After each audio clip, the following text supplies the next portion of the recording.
Muitas pessoas no fim da vida relatam que veem entes queridos que já faleceram há algum tempo. Essas experiências são chamadas de visões do leito de morte. E esses relatos são tão abundantes que chamaram a atenção do médico Christopher Kerr, que decidiu pesquisar esse tipo de fenômeno. E é sobre isso que a gente vai falar, claro, buscando as explicações do Espiritismo para esses fenômenos psíquicos relacionados ao evento da morte.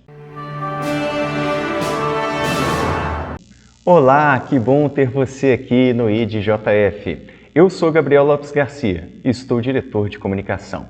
Escreve aqui nos comentários, você já assistiu alguém passar por esse tipo de experiência? Como é que foi para você? Esses relatos são espiritualmente transformadores e geralmente prenunciam a morte próxima. E esses eventos são descritos especialmente por aqueles que estão próximos de morrer, particularmente aqueles que são doentes terminais. E essas descrições acontecem em todas as culturas, religiões, etnias, faixa etária, gênero, camada social, nível de escolaridade e por aí vai. É um fenômeno psíquico dos mais interessantes que serve como ferramenta, por exemplo, para nós espíritas, estudarmos mais sobre a existência da alma e a comunicação dos espíritos. Embora os relatos sejam antigos, modernamente as pesquisas começaram com o cientista espírita italiano Ernesto Bosano. Em 1906, ele publicou o artigo Aparições de Defuntos no Leito de Morte, no qual ele vai chegar à conclusão de que existem 6 categorias desse tipo de fenômeno e forneceu exemplos de cada uma delas. Vamos acompanhar o quadro onde ele sistematizou as suas descobertas. Primeiro, aparições de defuntos apenas ao moribundo e relacionada a pessoas que se sabe que estão mortas. Segundo, aparições de defuntos apenas percebidas pelo moribundo, mas que se referem a pessoas que esse não sabe estarem mortas. Terceiro, aparições de fantasmas às pessoas que cercam o moribundo. Quarto, aparições de leito de morte que coincidem com predições obtidas por meio de médiuns. 5. Aparições de defuntos a apenas parentes íntimos do moribundo. Finalmente, sexto, aparições do recém-falecido que surgem por curto intervalo de tempo após a morte e mesmo na casa onde é velado o corpo. E Ernesto Bosano chegou a essas conclusões usando um método que ele chama de convergência das evidências. Ele vai analisar centenas de casos e vai agrupá-los de acordo com as suas semelhanças. É assim que ele chegou nessa sistematização. Mas, naturalmente, em tudo aquilo que se refere ao estudo dos fenômenos psíquicos, há muita desconfiança e se propõem várias alternativas para explicar esse fenômeno sem admitir a existência da alma. Dr. Kerr, naturalmente, também enfrentou essa mesma questão. A explicação que surge com mais frequência é a da alucinação. Allan Kardec enfrentou isso no seu tempo, Ernesto Bosano nas suas pesquisas e todo mundo que se envolve vai enfrentar e tem que dar explicações para isso. Mas Dr. Kerr, insistindo nas suas pesquisas, vem demonstrar que a hipótese da alucinação não se aplica. Ela não é suficiente para explicar a intensidade e a variedade desses fenômenos. Para isso, então, a gente pode trabalhar com um quadro comparativo sobre as visões do leito de morte para perceber as diferenças para as alucinações. E essa tabela contém os seguintes itens. A impressão da experiência. Nas visões, elas são calmantes e pacíficas e geram a perda de medo diante da morte.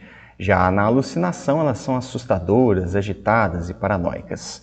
A ocorrência das visões vai se dar desde meses até momentos antes da morte. As alucinações ocorrem apenas durante estados de delírio ou de agitação. Com relação à fenomenologia, as visões são de humanoides ou de anjos e parentes falecidos. Já na alucinação, na maioria das vezes, elas são auditivas. Quando elas são visuais, elas envolvem formas aberrantes, como insetos, cobras e por aí vai. O impacto psicológico das visões é gerar uma transformação espiritual, já na alucinação não tem nenhum significado. As visões são testemunhadas por cuidadores e familiares e a alucinação somente pelo paciente. Com relação à veracidade, nas visões consegue-se verificar que tem, e na alucinação não há nenhuma veracidade. Vejam que é um quadro que resume bem, que é fruto das pesquisas científicas e que deixa claro que isso não é uma alucinação, mas que de fato tem ali algum evento acontecendo bem discreto. No entanto, muito embora as pesquisas rigorosas, realizadas dentro dos critérios acadêmicos, muitas pessoas continuam céticas e sequer se dão ao trabalho de pesquisar. Vão continuar dizendo que é alucinação. Dr. Kerr reclama muito disso. Eu acho curioso, porque Allan Kardec enfrentou o mesmo tipo de ostracismo.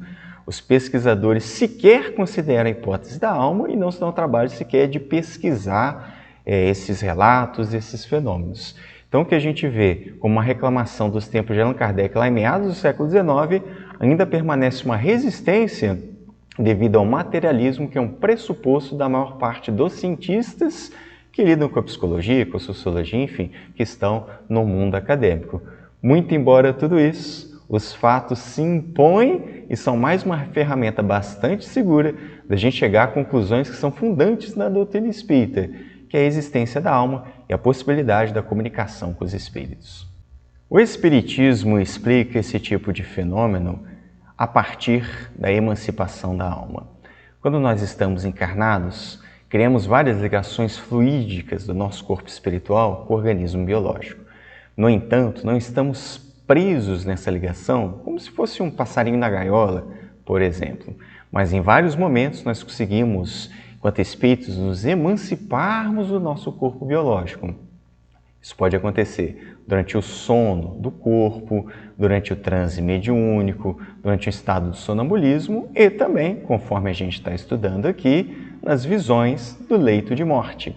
O espírito está se aproximando do momento da sua morte. Então as ligações do corpo começam a se afrouxar. Isso permite então que a alma se emancipe e, por causa disso, tenha as percepções do mundo espiritual mais aguçadas, que justifica a grande frequência na percepção e na conversa com esses entes queridos ou pessoas que já faleceram. Essa é a explicação do Espiritismo e, portanto, as visões servem para comprovar a existência da alma e dos espíritos e a possibilidade de comunicação entre mundo material e mundo espiritual. Esse é o meu recorte a respeito do tema, as fontes estão na descrição. Curte, comenta, compartilha. Convido você a se inscrever no canal e ativar o sininho das notificações. É isso, pessoal. Forte abraço. Até a próxima.